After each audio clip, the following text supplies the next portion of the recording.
this actually leads me to my second question,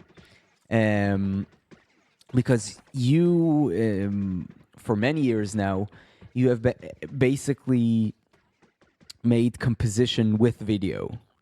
Like in a way, the timeline of the editing software was your score, in a way. Like I don't know what's the exact process, and maybe you could elaborate on that. But like, you used video objects and sound objects as your material in a lot of your works.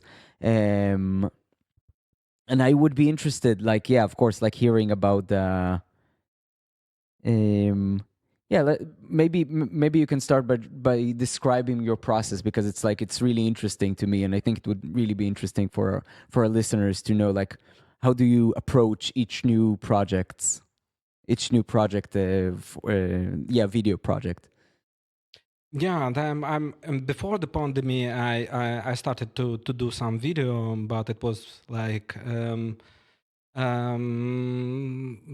the background of my main work. Sometimes I did video, but it was like, I wouldn't say it was serious for me. But during the pandemic, when all concerts were cancelled, and so I found this idea very interesting, because you're doing the composition and you can put it on YouTube, and you don't need ensemble or orchestra, or I don't know, and you don't need concert situation. And during pandemic I started to do it more seriously, and and till now I'm doing this, because also not so many concerts I have, and not so many musicians wants to play my music, and that's why I'm doing. I'm like, I do composition and I play composition by myself. And I love this process. I love it's like Lego constructor. Yes, it's really playful. Yeah, it's like mosaic. You're doing like you collect the video recording of some sounds, and then you when you about the process. So I started to cut the material. So I take the material which I want to use, which is usable, and then I cut it, and then during the process of this working with material, I found some fragments which can be passed with each other, and passed, which can be like to works with each other. And that complement each other. You mean? And then step by step, I doing this mosaic structure. So the composition process itself is done in the editing software, or do you write a score with the structure, and then like how does it look? No, it's a video. So I do it in the DaVinci Resolve. It's very good program, because it looks like sequencer, because you have many tracks for video and for audio, and it's very so comfortable for me to work, and I like this program very much. So it basically looks like a visual score in the end, right? Because like each like musical unit has its own track or like line in the score that you can, and then you know when it appears in the relations between the. Interesting. So a follow up to this is that, like we discussed before, that like you use a lot of, like, let's call it, like, today I don't know what is traditional or non-traditional, but like non-musical or non-traditionally musical sounds, right? It's not like for example, this is even before the pandemic, you have a Stuhl quartet. Yeah. Right. Which I have watched recently in Tel Aviv on the big screen, which was really nice. You'd be happy to know that they put it in full volume, and you had people in the audience Oh my God, going no. like this, and it was amazing. It was perfect. Oh no, because there's some sounds very high, and Yes. it Yes. can be like super painful for the ears. Oh.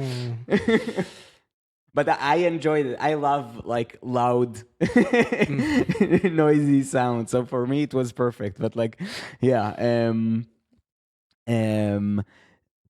So there, for example, you use basically the sounds of squeaky chairs, squeaky metal chairs, right? Um. So I'm wondering for you. I mean, I guess you're very sensitive to sound, right? Like every interesting sound you hear, you're like very perceptive to it. Sometimes yes. Because I would assume that most people, even most musicians, are really good at filtering out these kinds of like normal, mundane sounds, right? Like for them, it's just like it's just a sound. It's nothing. Even like the sound of.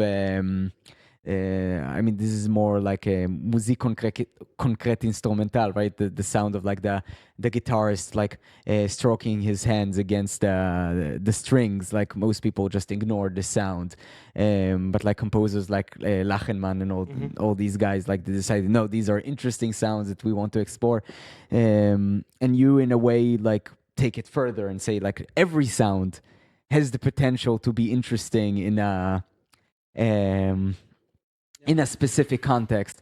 So I wonder for you, like when does it might sound like a bit philosophical. When does reality end and art starts? You know what I mean? Good question. Yeah. I don't know. If you speak about Stuhl Quartet, chair quartet, Yeah. I did it just like for joke.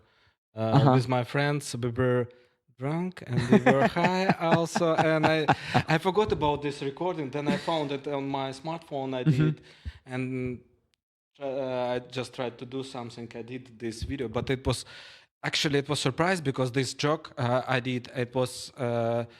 Like performed it in many places, and I Yeah. got also the grant because of this piece. And I mean, the for me, composition is wonderful. yeah, yeah. For me, it was like just a joke between us, between friends, and that's all from the beginning. And then I realized that maybe it's a nice idea to do something like this. Yeah, and I don't know. It starts maybe. Yeah, it starts maybe.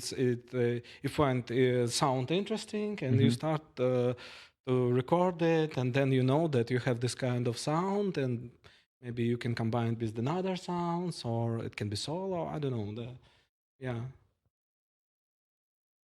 Do you have some experiments that were left on the cutting room floor that you try to explore some sounds, some combinations, and they were like, it's not interesting. Of course, many.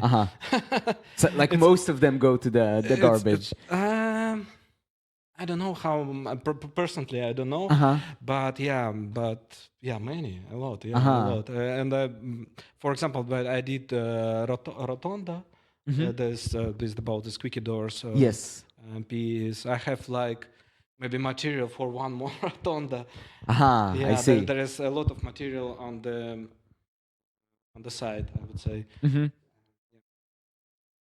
I see.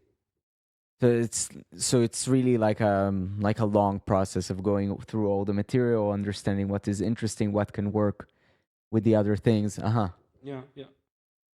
Cool. You try because you can try. So if you write score, you don't know sometimes how it sounds, the timing you don't know also. True. But when you work directly with the like concrete music, and so you know the timing. But sometimes when you